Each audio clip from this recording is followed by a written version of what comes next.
सास का कायाकल्प। राधा को अपनी सास से बहुत प्यार था। मम्मी जी, आपकी साड़ी कितनी प्यारी लग रही है। काश मैं भी आपके जैसी साड़ी पहन पाती। अरे बेटा, हमारे जमाने में तो साड़ी ही चलती थी। तू क्या करेगी साड़ी पहनकर? दिन भर भागा दौड़ी करती है।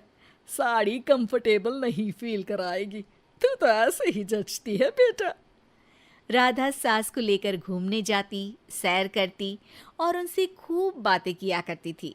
एक दिन, अरे राधा और माँ सुनो, अब हम लोगों को बम्बई चलना पड़ेगा। मेरी नई नौकरी वहीं लगी है। अरे वाह माँ, कितना मजा आएगा ना। अरे नहीं नहीं, मैं नहीं जाऊंगी। बड़ा शहर, बड़े लोग, मेरा दिल नहीं लगेगा। अरे माँ, मैं हूं ना आपके साथ।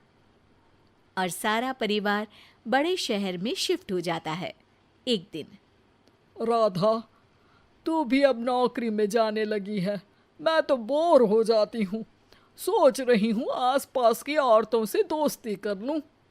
हाँ हाँ माँ, और क्या। यहाँ की औरतें तो किटी पार्टी और बहुत सी फन लविंग एक्टिविटी करती हैं। तो बेटा, दो चार फन लविंग से मुझे भी मिलवा देना। बहू सास के साथ बाहर निकलती है तो देखती है कि सास की उम्र की जो औरतें टहल रही हैं, उनका पहनावा ओढ़ावा सास से बिल्कुल अलग है। लेकिन फिर भी राधा एक औरत को रोकती है। Hello aunty, how are you? Oh great darling. Aunty, हम लोग यहाँ नए शिफ्ट हुए हैं। ये मेरी मम्मी है। क्या ये कल से आप लोगों को ज्वाइन कर सकती हैं? वो औरत सास की तरफ बड़ी ही अजीब नज़रों से देखती है, फिर कहती है, अब ठीक है, कल से भेज देना। सास समझ जाती है कि उस औरत को वो ठीक नहीं लगी, लेकिन फिर भी वो कुछ नहीं बोलती। अगले दिन, अरे माँ, अच्छी सी साड़ी पहनकर तैयार होकर जाइए। आपको आपकी दोस्तों के पास जाना है ना। और नहीं नहीं, मैं सोच रही हूँ घर पर बैठकर टीवी देखूं। वैसे भी रामायण का नया एपिसोड आएगा। नहीं माँ, आप जाओ ना, लोगों से मिलो, बात करो, अच्छा लगेगा। ना चाहते हुए भी सास उन लोगों के पास जाती है, लेकिन सभी सास से बुरा व्यवहार करते हैं। सास मुंह लटकाकर घर आ जाती है।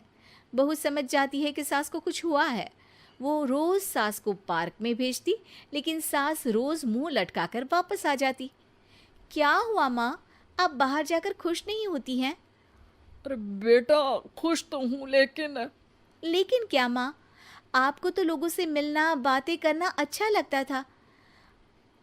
मैं देख रही हूँ कि आजकल आप बाहर से आती हैं तो परेशान सी दिखती हैं। सास कुछ नहीं कहती, अपने कमरे में चली जाती है। अगले दिन राधा चुपके से सास के पीछे पार्क में जाती है। हेलो, कैसे हैं आप लोग? एक औरत मुंह बनाकर साइड हो जाती है। सभी एक दूसरे से बात करती हैं, लेकिन राधा की सास साइड में चुपचाप अकेली बैठी रहती हैं। राधा घर आती है और सास के वापस आने का इंतजार करती है। सास मुंह लटकाकर घर आती है। अरे मम्मी जी, तब से इंतजार कर रही हूँ, जल्दी तैयार हो जाइए, मार्केट जाना है। राधा सास को लेकर बाजार जाती है और उन्हें कुछ मॉडर्न कपड़े दिलाती है। अगले दिन सास उन कपड़ों को पहनकर पार्क में जाती है। Oh my God, you are looking gorgeous. Beautiful top, कहाँ से लिया? हे, मेरे घर में कल किटी है, तुम जरूर आना। अजीब औरतें हो तुम लोग। मैं रोज आती थी तब तो तुम लोग सीधे मुंह बात भी नहीं करती थी। आज इन कपड़ों को देखकर तुम मुझे घर बुला रही हो। लेकिन सुनो, अब मुझे तुम लोगों से कोई बात नहीं करनी और ना ही दोस्ती करनी है। अरे तुम तो बुरा मान गई। वैसे दोस्ती नहीं करनी थी तो ये कायाकल्प क्यों किया? ये मेरी बहू ने किया है। मैं यहाँ सिर्फ ये देखने के लिए आई थी कि तुमको मुझसे समस्या है या मेरे कपड़ों से। कपड़े तो बदले जा सकते हैं। अच्छा चलो, जो भी हो, अब हम लोग तुम्हें अपने साथ रखने को तैयार हैं। लेकिन अब मुझे तुम लोग नहीं पसंद। ये बोलकर राधा की सास वहां से चली जाती है।